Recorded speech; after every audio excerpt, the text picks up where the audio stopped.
Hello friends, வீட்டில் இருக்க ரெண்டு பொருளை வச்சு கண் கட்டியை எப்படி சூப்பராக க்யூர் பண்ணலான்னு பார்க்கலாம் வாங்க. ஹலோ ஃப்ரெண்ட்ஸ், இன்றைக்கி நம்ம கண்ணில் கட்டி, கண் இமை மேலே வீக்கம் இந்த மாதிரியெல்லாம் இருந்துச்சுன்னா வீட்டிலையே இயற்கையாக முன்னோர்கள் செஞ்ச மாதிரி நம்ம என்ன செஞ்சு அதை குணமாக்கலாம் அப்படிங்கிறத வீட்டு மருத்துவத்தை பார்க்கலாம் வாங்க.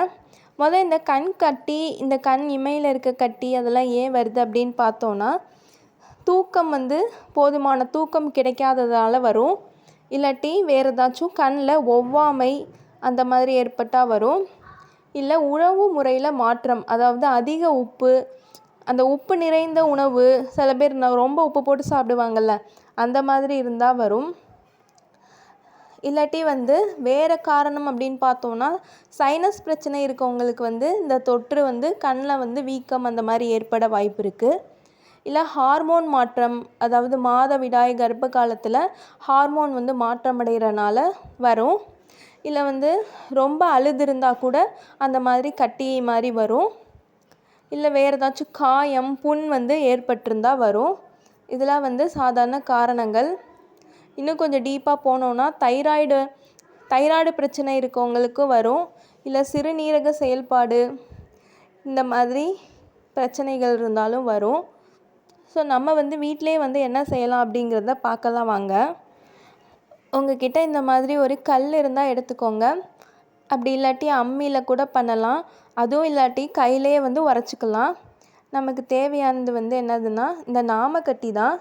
இந்த நாமக்கட்டி எதுக்கெல்லாம் பயன்படும் அப்படின்னு பார்த்தோன்னா, இது நம்ம உடம்புல ரொம்ப குளிர்ச்சியை தரக்கூடிய ஒரு பொருள்.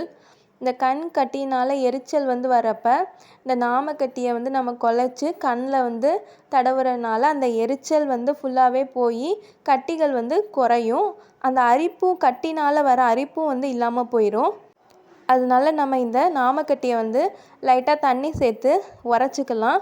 இப்போ உரைச்சதுக்கப்புறம் கொஞ்சமாக மஞ்சள் எடுத்துக்கலாம். இது நம்ம கண்ணுக்கு யூஸ் பண்ணுறதுனால சுத்தமான மஞ்சளாக எடுத்து நீங்கள் உரசிக்கலாம். விரலி மஞ்சளை கூட எடுத்து உரசிக்கலாம். அப்படி இல்லாட்டி நான் ஏற்கனவே வீட்டில் இடித்து வச்சுருப்போம்ல, அந்த மாதிரி மஞ்சள் எடுத்துக்கலாம். இல்லை கஸ்தூரி மஞ்சள் கூட எடுத்துக்கலாம். இதை இதில் நம்ம சேர்க்கறதுனால கிருமி நாசினியாக இருக்கனால இது இந்த தொற்றை குறைக்கும். அதோட பரவ விடாமல் தடுக்கும். அதனால் இதை ரெண்டையும் நம்ம சேர்த்து நல்லா உரைச்சி எடுத்துக்கலாம். இப்போ உரைச்சி எடுத்ததை நம்ம கண்ணில் பூசிக்கலாம். இதுதான் ரொம்ப எளிமையான ஒரு பாட்டி வைத்தியம். இதை நீங்கள் ஒரு 2 days நீங்கள் போட்டுட்டு வந்தீங்கன்னா அந்த இடத்துல நல்லா ரிசல்ட் கிடைக்கும். நல்லா அந்த கட்டி இமை கட்டி, கண் கட்டி அதெல்லாமே குறைஞ்சிருக்கதை நீங்கள் பார்க்கலாம். இல்லை 2-3 days ஆயிடுச்சு, ரொம்ப நாள் ஆயிடுச்சு அப்படின்னா நீங்கள் கண்டிப்பாக மருத்துவர்கிட்ட காட்டுறது தான் நல்லது. இந்த டிப்ஸ் உங்களுக்கு பிடிச்சிருக்குன்னு நினைக்கிறேன். இதே மாதிரி நிறையா மருத்துவ டிப்ஸுக்கும் பியூட்டி டிப்ஸுக்கும் நம்ம சேனலை மறக்காமல் சப்ஸ்கிரைப் பண்ணி வச்சுக்கோங்க. பை.